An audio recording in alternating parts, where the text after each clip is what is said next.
नमस्कार, मैं कोनिका दास। मैं मौजूद हूँ ग्राम सभा रामपुर में, जहाँ मेरे साथ प्रधान प्रतिनिधि के रूप में आपका पूरा नाम?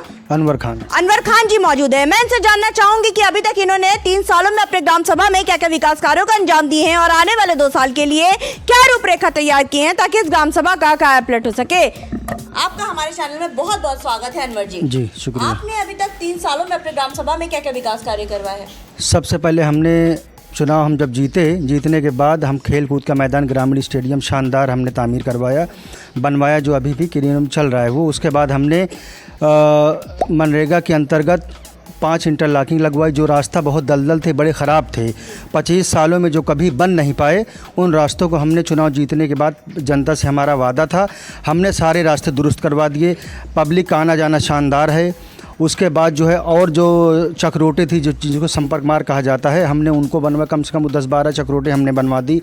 तालाबों का सुंदरीकरण हमने करवा दिया। स्कूल की जो बदहाली थी हमने उसको दुरुस्त करवा दी। आवास कितने आवंटित हुए हैं?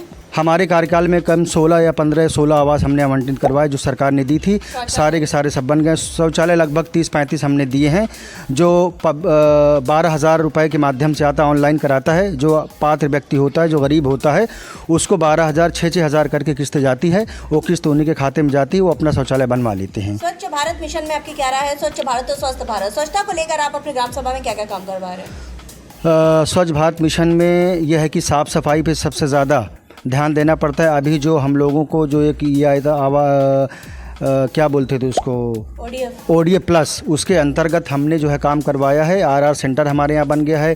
रिक्शा हमको मिला हुआ है, वो चारों तरफ घूमता है, सूखा और गीला कचरा उसमें डालती है पब्लिक, उसको एक जगह एकत्रित किया जाता है। साफ़ सफाई पे 100% जो है ध्यान दिया जाता है। सफाई कर्मी हमारे यहाँ है और इसमें अपना ब्लीचिंग है, चूना है, दवाओं का छिड़काव नियमित रूप से होते रहता है। आपके ग्राम से जो सर्वे हुआ, बहुत जनता से मुखातिब हुए जिनका कहना था कुछ जगह नाली की समस्या है, जल निकासी न होने के कारण नालियों में जल भराव है जिससे मच्छरों का प्रकोप है। इसका निवारण आप कब तक करवा देंगे? नहीं, जल भराव की समस्या नहीं है। बारिश अगर होती है तो जल भराव हो ही जाता है, एकदम स्वाभाविक है।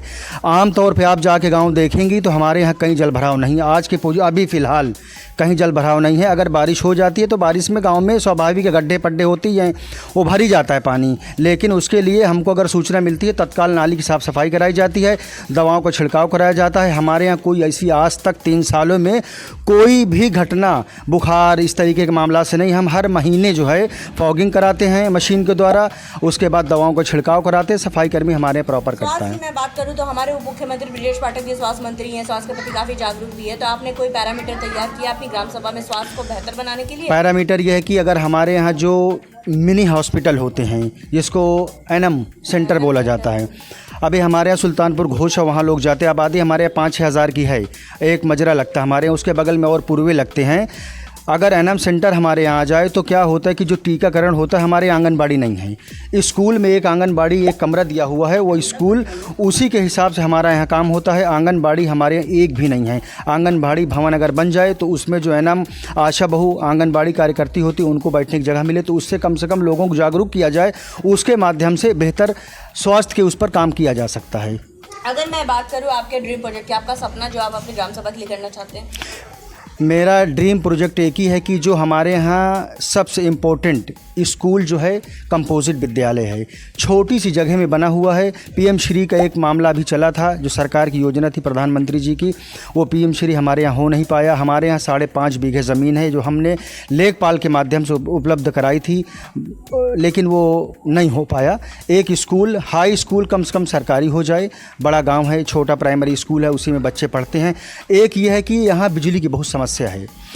गांधीनगर के बगल में एक पुंसरी गांव है, उस गांव में हिमांशु पटेल एक प्रधान है, सरपंच वहाँ बोलते हैं। उन्होंने अपने गांव के लिए स्पेशल पावर हाउस का सिस्टम बनाया हुआ बिजली का, बहुत शानदार। मेरी दिली तमन्ना थी कि अगर मैं चुनाव जीतूंगा तो अब मेरे पास भाई बजट तो हम स्पेशल कोई आता नहीं है, कोई नेता या संसद या मुख्यमंत्री जी के यहाँ कोई सिस्टम जाए तो यहाँ एक ट्रांसमिशन, एक सिस्टम ऐसा बन जाए कि बिजली अपने गाँव वालों को हम स्पेशल दे सकें, उसके लिए बनाएं। ये बारात घर शमशान घाट की स्थिति क्या की? बारात घर मैडम हमारे यहाँ नहीं है और लिखित आवेदन हमने किया है हमारे यहाँ।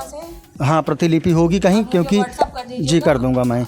हमने जो है ब्लॉक में मांगा गया था, हम उसके लिए बारात घर के लिए हमारे यहाँ जगह भी हमने चिन्हित करवा दी, लेखपाल से लिखवा भी दिया गया था। उसमें लगभग 2000 ईंटा हम लोगों ने खुद डलवाई।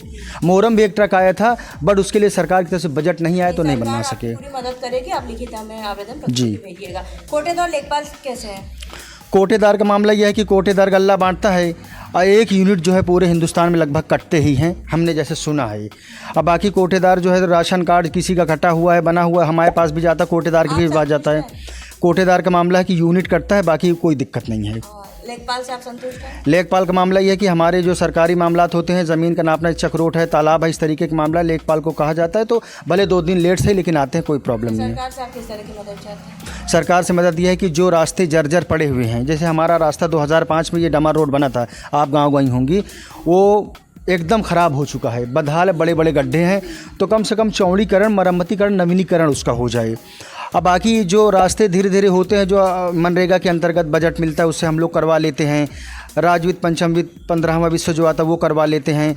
और एक तालाब है हमारे यहाँ, गोगहरा तालाब, हमारी दिली तमन्ना थी कि वो सुंदरीकरण हो, जो उसके रास्ते से जाता है स्कूल के लिए, वो थोड़ा सा अच्छा बन जाए, जिसमें गांव के लिए बोर्ड वोर्ड नाव चलने लगें, लोग मतलब उसमें जाके अपना कम से कम बैठ के कुछ उस हिसाब से। नहीं, बहुत अच्छा सोच है आपकी।